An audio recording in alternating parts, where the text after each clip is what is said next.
안녕하세요. 사서 K입니다. 오늘 소개해드릴 책은 SNS, 자기소개서, 업무 이메일, 각종 공문 등 짧든 길든 제대로 문장을 써내야 하는 시대인 요즘. 하지만 사소한 맞춤법이라도 틀리면 신뢰는 왕창 무너지고 말죠. 실제로 인사 담당자의 10명 중 9명은 맞춤법이 틀리면 평가에서 불이익을 준다고 하는 통계치도 있다고 하는데요. 이를 위해 가장 헷갈리는 맞춤법만 쏙쏙 뽑아 대한민국 성인이 가장 헷갈리는 어휘 70개를 남산해 꼭 알아야 할 필수 맞춤법을 소개하고 있는 이주윤님의 요즘 어른을 위한 최소한의 맞춤법이라는 책입니다. 저는 개인적으로 맞춤법에 예민한 편입니다. 하지만 그럼에도 불구하고 자주 틀리기도 합니다. 글을 쓰다가 헷갈려서 검색을 해본 적도 여러 번이 있음을 부정하지 않겠습니다.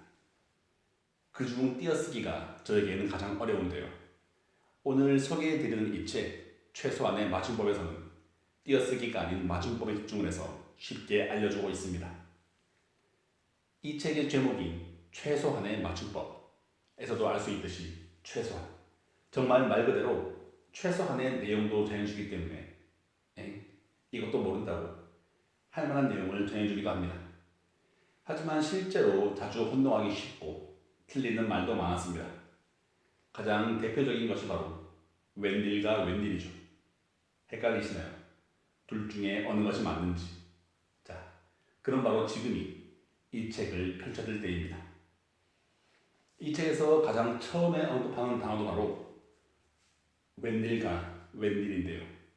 쉽게 설명하자면 말하려는 문장이 궁금증을 포함하고 있다면 왜와 비슷하게 생긴 웬을, 그렇지 않다면 웬을 사용해야 한다고 하는데요. 이게 웬떡이야. 오해로 불리는 웬떡이야는 맞는 말일까요? 틀린 말일까요? 이 말은 떡을 주는지 궁금한 상황이 아니라 뜻밖의 횡재에 기파한 상황이기 때문에 궁금증과는 거리가 멀겠죠. 때문에 이게 웬떡이야.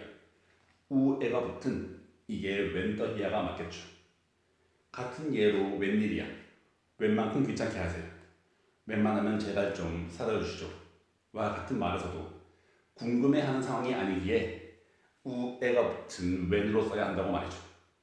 사실 이렇게 설명하기보다 마지막에 주인님이 한 줄로 쓴 글이 더 와닿았는데요. 왠지 말고는 다 우애 웬으로 쓴.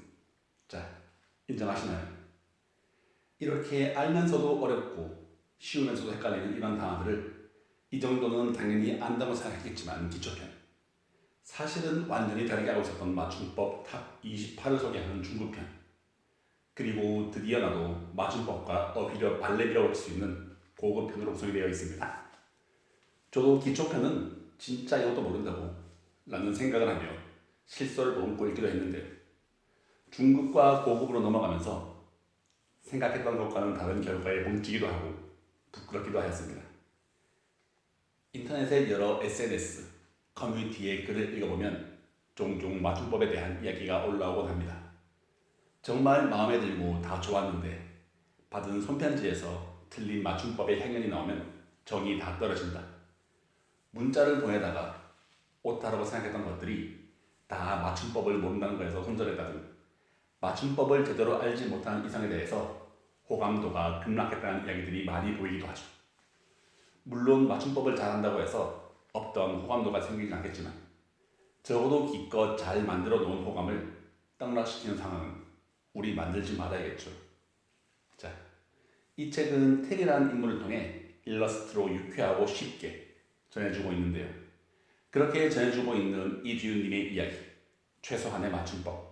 우리 진짜 이 정도는 최소한으로 알아야 한다고 생각한다면 쉽게 한번 쓱 펼쳐보시길 추천드립니다. 네. 오늘도 이렇게 들어주시면 감사드립니다. 더불어 사서 K의 책 소개가 재미있으셨다면 좋아요, 구독, 알림 설정으로 사서 K가 매주 들려드리는 다양한 책들과 만나실 수 있습니다.